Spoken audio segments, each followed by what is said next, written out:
Kakek itu mengarahkan senapan runduknya ke arah 3 pemuda di seberang. Dia mengarahkan teropongnya ke botol di selangkangan seorang pemuda, lalu dengan tegas menarik pelatuk. Dua temannya sangat syok dan belum sadar apa yang terjadi. Pemuda itu berteriak kehilangan rudalnya. Di saat yang sama, sang kakek menyingkirkan senapan, mengenakan pakaian, mengambil peluru, lalu dengan tenang bersiul ke bawah.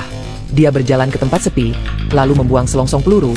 Setelah itu ia mendatangi temannya untuk menonton catur. Seorang pemuda lainnya mulai khawatir menjadi target.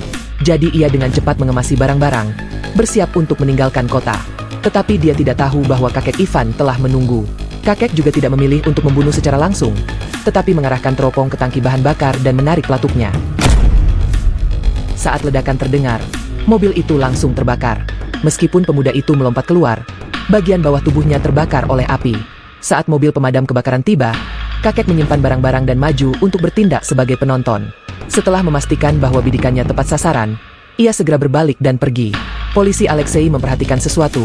Diam-diam dia menatap punggung kakek Ivan.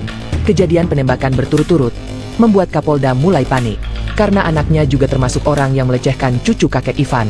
Maka ia pun menasihati anaknya agar tidak keluar rumah. Setelah itu ia segera membawa anak buahnya untuk menggeledah rumah sang kakek. Tetapi mereka tidak menemukan apapun setelah berkali-kali menggeledahnya. Saat mereka hendak keluar, tiba-tiba terdengar ketukan di pintu. Ternyata Bibi Katya datang untuk mengambil kunci rumahnya. Kapolda seolah mendapat petunjuk. Ia pun segera membawa kakek ke rumah Bibi untuk menggeledah. Tetapi lagi-lagi ia tidak menemukan apa-apa.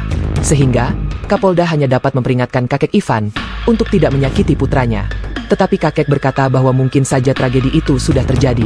Kapolda yang sangat mencintai anaknya langsung panik. Ia bergegas pulang untuk memeriksa keadaan.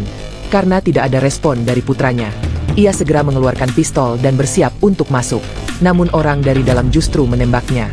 Saat petugas polisi ke tempat kejadian, mereka mendapati bahwa penembak itu adalah putra Kapolda yang ketakutan. Ia mengira sang kakek datang untuk membalas dendam. Tetapi ia tidak sengaja melukai ayahnya yang penyayang. Sekarang semua orang jahat telah menerima hukuman. Namun kakek Ivan sangat bingung, karena jelas-jelas ia menyembunyikan senapan di dalam kamar, tetapi sekarang tiba-tiba menghilang. Sampai suatu hari, polisi Alexei menghentikannya dan ia pun mengerti semuanya. Ternyata Alexei yang menyadari kejanggalan, segera mendatangi rumah kakek untuk membujuknya. Tanpa diduga, ia menemukan kunci aneh di dinding. Setelah berkomunikasi dengan Katya, Alexei menyita senapan milik kakek. Alexei meminta kakek untuk menyerahkan diri. Namun kakek Ivan selalu mengkhawatirkan cucunya Katya mengalami trauma. Baru setelah ia mendengar cucunya kembali bernyanyi, kakek Ivan akhirnya melepaskan kekhawatiran dan menyerahkan diri ke polisi. Pesan moralnya, jangan menaruh botol di selangkangan.